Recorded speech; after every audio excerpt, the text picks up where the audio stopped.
entrepreneurs, business owners, professionals who seek excellence, bringing the business classroom to you. It's the Business Builders Show. Here's Marty Wolf. We still got a long way to go. Yes, we all got a long way to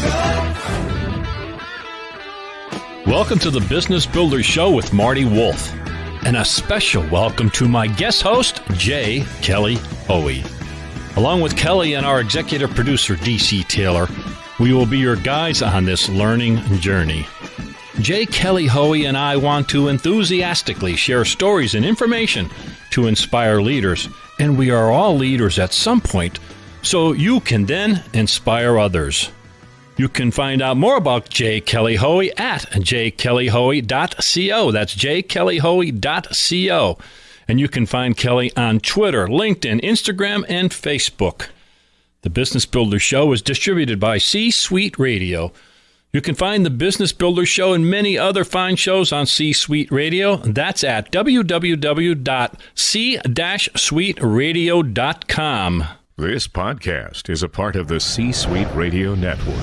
For more top business podcasts, visit c-suiteradio.com. Okay, Kelly, let's get going. Hey, thanks, Marty. This is Kelly Hoey, guest host of the Business Builders Show, and I am absolutely thrilled today to have as our guest my friend April Boyle, who is the founder of Build Institute in Detroit. Welcome to the show, April. Thank you so much. I'm really honored to be here. So you have an interesting, before we dive into Build and Detroit, and I'm going to say some of the kind of dark days of that city, not too distant past. First of all, I want to jump into your entrepreneurial journey. A mom band, Gene Simmons, and then one of my favorite restaurants, Gold Cash Gold. You want to give some little update for everybody? Sure. So I'm born and raised a lifelong Detroiter, creative and serial entrepreneur. Started a number of community-led initiatives and grassroots projects like a yoga business, a family hootenanny, which was a family and kids music program, put out a couple CDs through that. Joined a mom band, opened up for the B-52s, and was on a TV show, as you said, Gene Simmons Family Jewels. Also started an Indonesian pop-up restaurant called Komodo Kitchen, and then decided to invest in a building and a restaurant in Corktown, Gold Cash Gold. And for those who don't know Detroit, that building was an iconic pawn shop, and I love the fact that you kept the name of the pawn shop for the restaurant. Absolutely. We care so much about the history of Detroit and wanting to preserve the culture. All right, so let's go back to 2012 and the launching of Build. Tell people what was happening in Detroit and that need that you saw that needed to be addressed. Yeah, so in 2012, Detroit was getting ready to embark on the largest municipal bankruptcy in the country. And at the time, our economic development strategy was all focused around technology and scale, which if you look at the demographics of that sector was not reflective of the demographics of the city of Detroit, which is a majority people of color community. And so we really thought in order for everyone in the neighborhoods and beyond to have an opportunity to be part of this Detroit Renaissance or recovery, they needed access to activate ideas, to entrepreneurship, to small business development. So we launched as part of an organization called Beehive an 8-week business and project planning class. And to date, we have graduated nearly 1,700 people from that class, helping to start or retain over 500 businesses throughout the city of Detroit, helping to redevelop these commercial corridors and create a few thousand jobs. That's like amazing. And I remember my first trip to Detroit, and you know, it's so funny now. It's like 2012. I, sort of forget. Oh, right, with all the news cycle. Yeah, Detroit went bankrupt. Right. Oh, Right. all the things that we forget. And I remember my first trip. It's like, now when you go to downtown Detroit and you see lots of familiar names in terms of stores and retail outlets and convenience, but you guys didn't have that back in 2012. So your 1,700 graduates, your folks that are still in business, what kind of, who comes to Build, and what kind of ideas and what kind of businesses are they starting? Yeah, so back in 2012, when we were part of Beehive in the Central Business District right on Woodward, which wasn't too far long ago, as you mentioned, there was not much going on downtown. Literally, not a chain store, not a national store. Now, there's a Nike store where Beehive used to be. There's a Lululemon 2 blocks down. It is like transformational what's happened in the last 5 to 7 years. And so we want to make sure that, we're so happy to have all those businesses coming to downtown, but we also want to make sure that our local native talent also has the opportunity to participate. So that's really who we attract to our classes, our community members from the neighborhood, mostly women, mostly people of color, many of low to moderate income who have an idea for a store, a yoga studio, a cafe, a coffee shop, an art gallery. They have a product or a service, and they're just trying to figure out, does this idea have legs? Can I make a living off of it? Can I make some money? Is there a customer? So we take them through that whole process and give them the tools that they need to write a business plan, to build their networks, to get some initial funding to get off the ground. One of the things I wanted to ask you was like that core 8-week program. And do people apply for it? Like, how do they find out about you, and what does that curriculum look like? Yeah, we have a pretty powerful grassroots marketing effort. We flyer, we still flyer. Can you imagine that? But we also have social media, Facebook, and we attend a lot of events. We're on a ton of panels. We do a lot of tabling. And then our biggest source of new participants and people knowing about us is word of mouth. People have a great experience with us. They have our program is super effective, and so they tell their friends. The 8-week curriculum covers all the basics of starting and running a small business. It's led by a current or former small business owner, and then we bring in speakers within the topics of a lawyer, so understanding legal formations.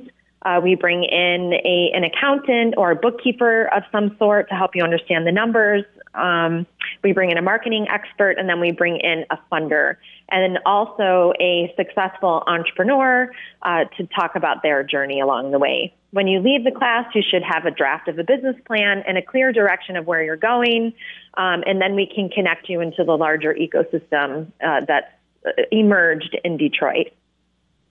So if people want to find out more information on your curriculum and when the next, I want to say, class starts, where can they go and find that information? Yeah, so this is perfect timing because our spring classes are registering now, so they can visit buildinstitute.org, and we're on all of the socials, Twitter, Facebook, and Instagram, and LinkedIn. I love the fact that you said that you had flyers, because, I think that's one of those things that people forget in this day and age of social, that you got to go where your audience is. And that doesn't, someone may not be on those social channels, or they may not be looking for your information that way. Whereas, a flyer on a telephone pole or in the laundromat might be the thing that, piques someone's interest. Yes, absolutely. And so we get our flyers out into the community, the neighborhoods, coffee shops, libraries, other small businesses.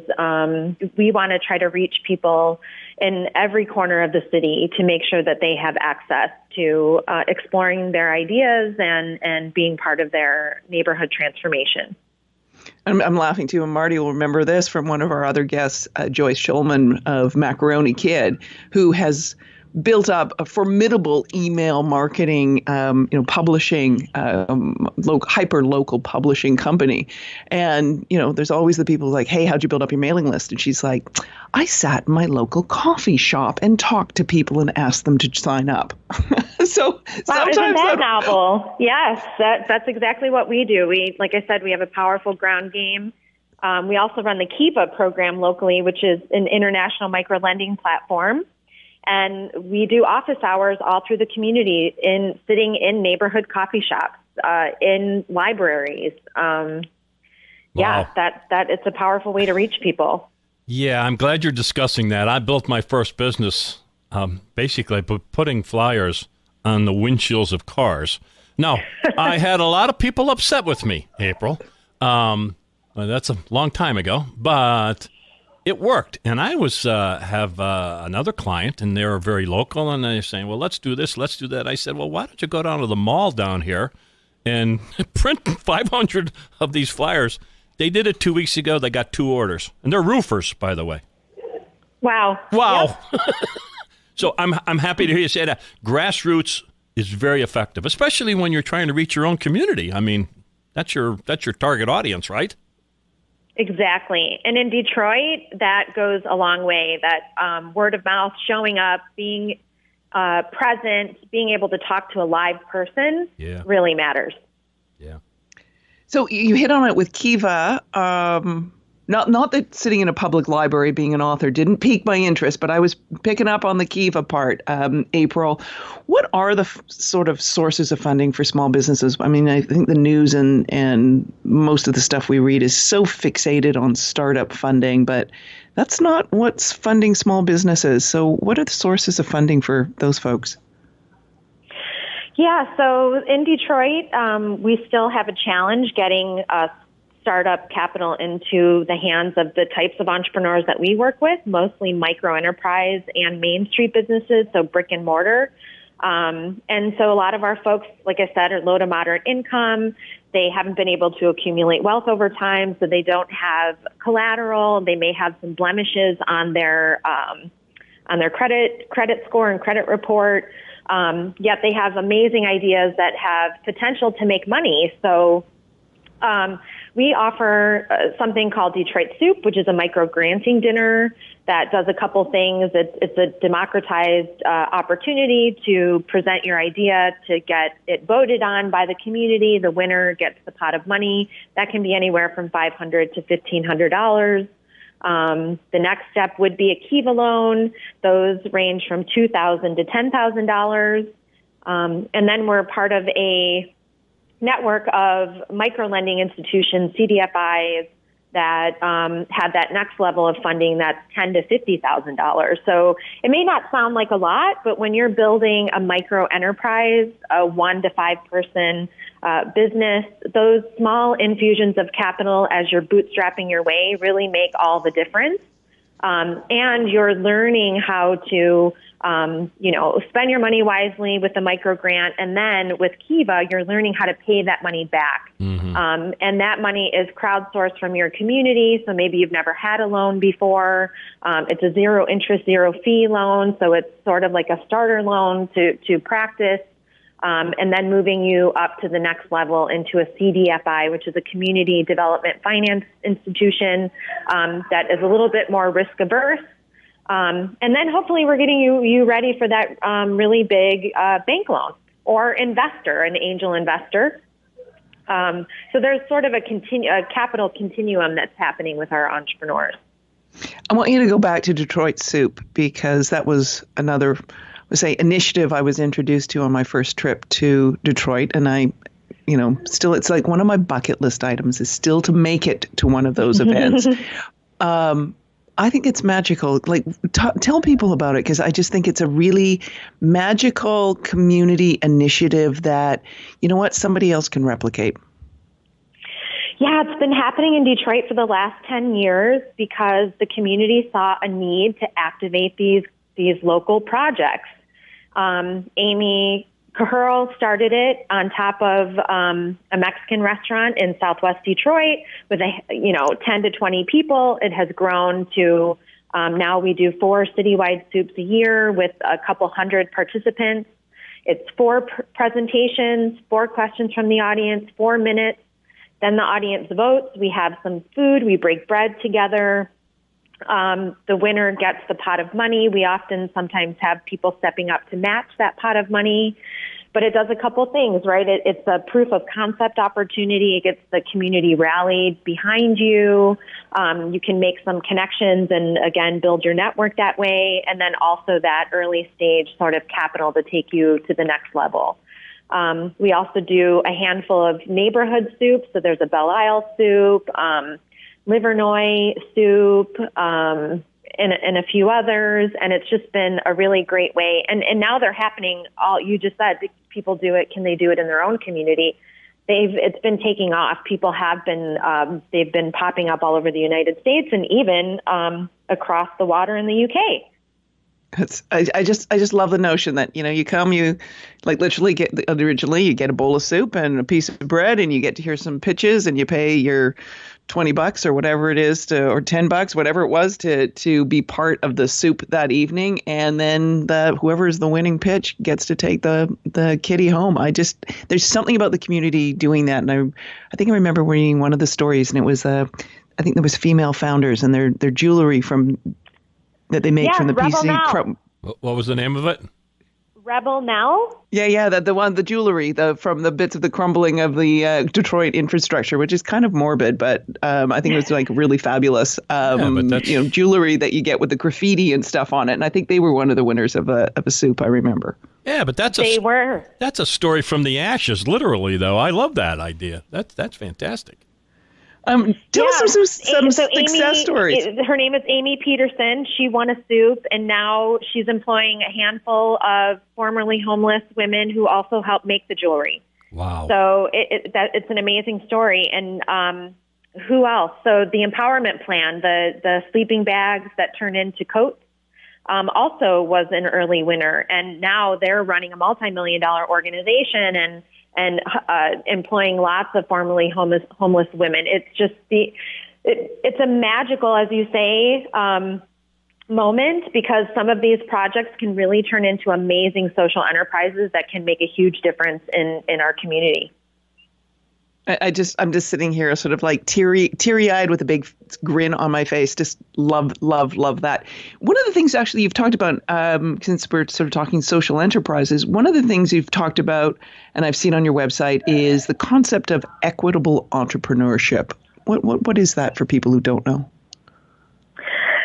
Yeah, so I think we're trying to change the face and the traditional thinking around who an entrepreneur is and what they look like and where they come from and how they do it.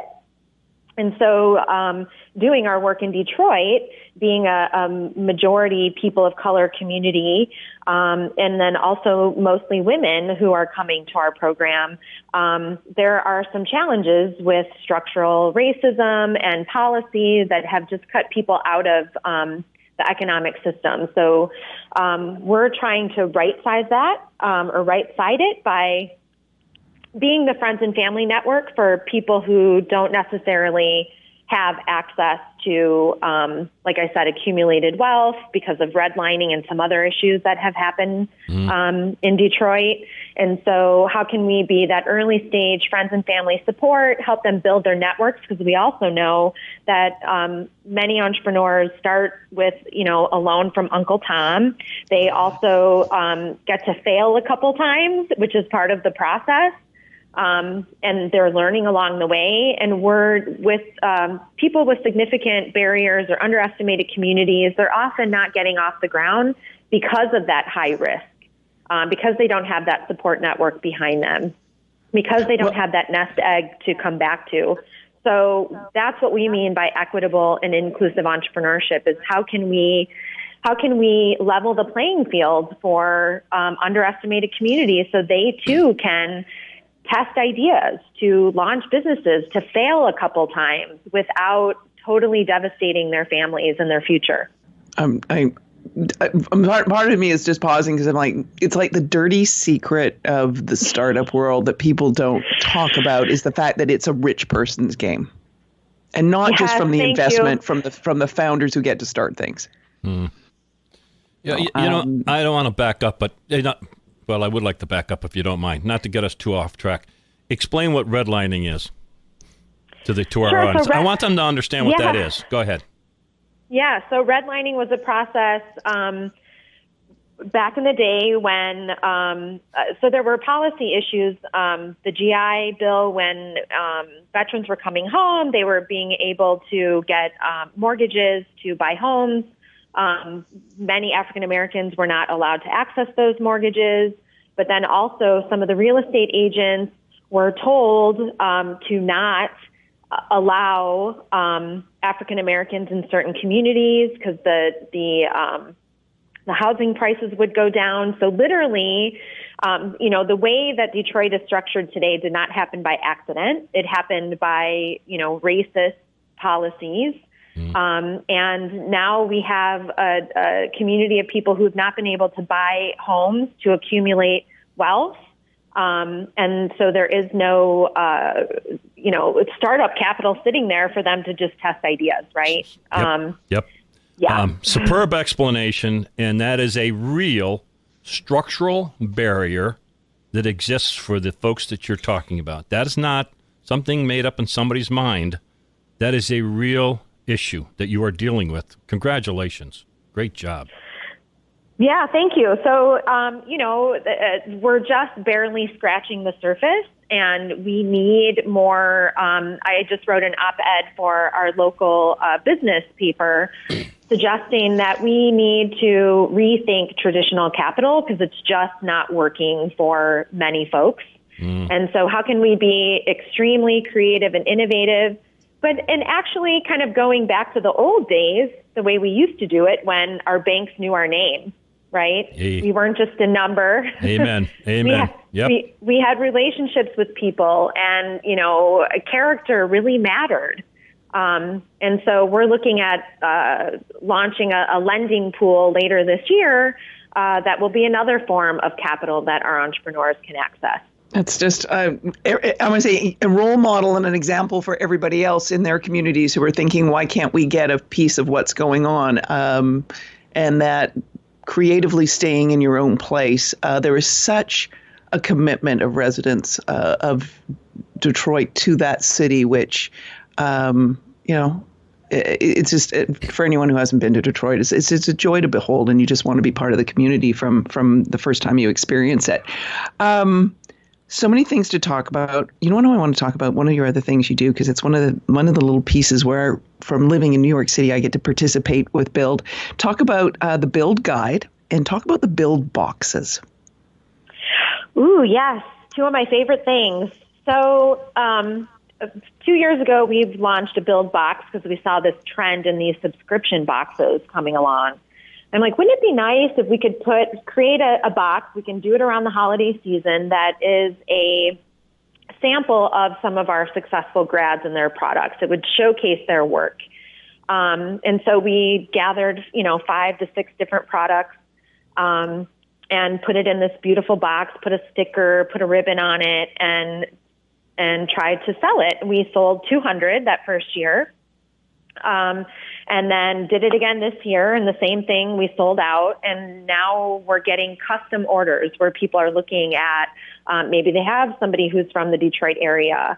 They have some connection here and they want to support these small business owners. They're great board gifts or client gifts. And so that's a really exciting project. We're going to do it again this year in 2019. And then also the Build Guide. So one of the things we're really interested in doing is educating the public on how important it is for them to spend their money locally and with independent small business owners, because the wealth tends to stay in the neighborhood, and these small business owners tend to hire their neighbors. And so that does a lot to recycle the money throughout the community. The wealth stays in the neighborhood. It stays on Main Street, not Wall Street. So we created this guide that has about 500 of our businesses showcased, some articles about shopping local. And that's another thing that's going to be an annual updated guide. It exists online, but we also print it out, and that's one of the things that we distribute throughout the city as well. I just love it. And again, it's sort of one of those things that I think local communities who have the type of entrepreneurs that you're supporting, who are wanting to promote shop local, I want to say, get over to Build's website and borrow these ideas. Remind people where your website is again, April, please. Yes, please visit our website. It's buildinstitute.org. And again, we're on all the social medias. Follow us at Start With Build. That's amazing. So we've hit on two things, the Build Guide and the Build Boxes. But if I'm an entrepreneur and I'm not in Detroit, is there a way to tap into Build? So it's funny you say that. We are actually scaling or expanding our model and our program offerings into other communities. So we're doing some things outside of Detroit in Southeast Michigan, but we also just launched a Train the Trainer for our Build Basics program in Fort Wayne, Indiana. Amazing. So why Fort Wayne and what's happening there? Yeah, it's so funny. Fort Wayne was on a tour. They were visiting Detroit for a conference, and the Detroit Experience Factory took them on a tour of our innovation hubs and incubators and small business communities, and they came to Build and really loved our model, and then came back again and just really thought that we could help them with a more inclusive entrepreneurial ecosystem building system. And so we talked for many, many months. They ended up getting a grant and were able to bring us there to begin the process of training some facilitators and helping them figure out how to reach the underestimated entrepreneurs and begin to create this inclusive ecosystem. Awesome. What an incredible story. Absolutely incredible story. Yeah. What an honor it is to meet you and to hear the work that you're doing there and your team, which I'm sure is, you obviously have a great team working alongside of you. What a great story. So tell us again the website. Yes, and thank you for bringing up my team. They are amazing. This work is not easy, and it does, we just met with a possible funder yesterday, and they were like, I can't believe you do all of this with the small team that you have. So they deserve lots of credit.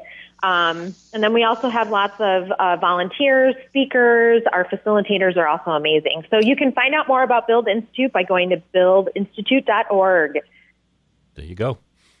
Awesome. Thank you so much, April, and look forward to having you back and hearing more updates on what's going on in Detroit and with Build. Thank you. Thank you so much. And we do have some things coming up towards the fall, so we would love to talk to you more about them. Great. Thanks, J. Kelly Hoey, for being our guest host on the Business Builders Show. You can learn more about Kelly at jkellyhoey.co. That's jkellyhoey, HOEY.co. And, of course, you can learn more about me, Marty Wolf, and the Business Builder Show at MartyWolfBusinessSolutions.com. That's MartyWolfBusinessSolutions.com. Remember, you can get all our shows and many other great shows at c-suiteradio.com. Bringing the business classroom to you. It's the Business Builders Show with Marty Wolf. As a loyal fan of this C-Suite Radio show, we've got an unbelievable offer for you.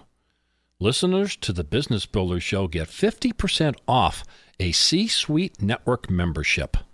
The C-Suite Network will help you become the most strategic person in the room. You'll have access to top-notch benefits and networking, all helping you get the most out of your position. Take advantage of this limited-time offer today. Learn more about the C-Suite Network membership at c-suitenetwork.com/CSR. Again, that's 50% off a C-Suite Network membership at c-suitenetwork.com/CSR.